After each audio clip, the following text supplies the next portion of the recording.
A 5-minute call, John O'Naylor. Thank you, Mr Speaker. Well, in the year and a half that I've been in Parliament, I've heard from the other side of the House a lot of reports about Sir Michael Cullen and what a financial genius he was, the great work that he did as Finance Minister.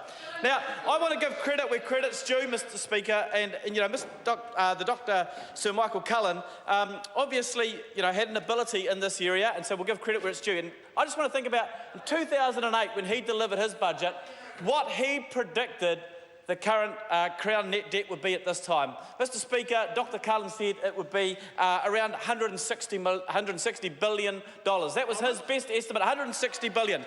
Where are we sitting now? $60 billion. Mr Speaker, $100 billion better off under this national government over the last 8 years than what Dr Cullen predicted in 2008.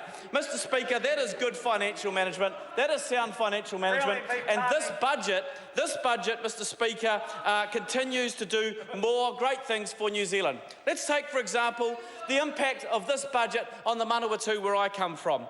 Mr Speaker, we've been through a reasonable period of time where there's been a business growth study done, identified some key areas that our region can benefit from to a greater degree.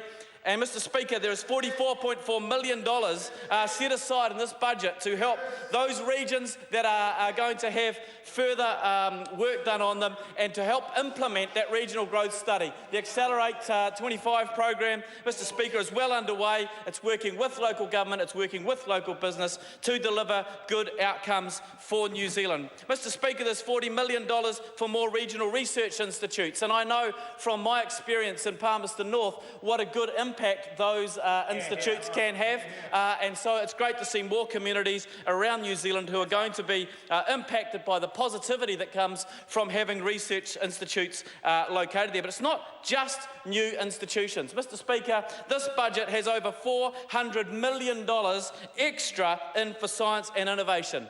And what I can tell you from my experience in Palmerston North is that where you have money going into research and innovation, into science, it creates jobs, Mr Speaker. It creates jobs, not just the people who are doing the research, but those people are researching things that will create more jobs down the track for people. But Mr Speaker, it's not just about business. It's not just about jobs and creation. This is a government, Mr Speaker, who is committed to the environment. It's committed to cleaning up our rivers. And there is over another $100 million in this budget towards cleaning up the rivers.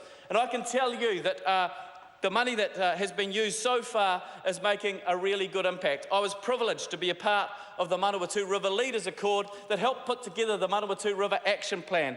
And since that time, over 200 kilometres of fencing has been put across waterways. 200 kilometres of fencing has been put in place to ensure that that is happening. 120,000 plants have been planted to help improve the Manawatu River. And Mr Speaker, that extra $100 million in this budget is going to ensure that other rivers around New Zealand will also be able to improve over time. And Mr Speaker, I think that is incredibly important. But again, it's not just about business, it's not just about the environment. In the education sector, Mr Speaker, there's going to be a further $256 million into tertiary education, particularly focusing around those science and agricultural areas and veterinary science. Again, very, very good for the Manawatu, very, very good for Palmerston North, and that's going to ensure that likes of Massey University can continue to grow, continue to have a positive impact on our region, and I look forward to that. Finally, Mr Speaker, $190 million extra being invested into the National Freight Rail Network. Mr Speaker, Palmerston North is absolutely a logistics hub for the lower half of the North Island and also for New Zealand as a central point for 5 different railway lines. Investment into rail as well as road is going to help Palmerston North grow more jobs in the logistics area, an area that's already growing significantly. So, Mr Speaker, this is a good budget. It's a sound budget. It's been put together by a finance minister who has shown and proven his credibility over the last 8 years by New Zealand being $100 million better off than what was predicted under the previous Labor government. It's a good bill, this appropriations bill. It's a good budget, and I commend it to the House. I call Shane Reti, 5-minute call.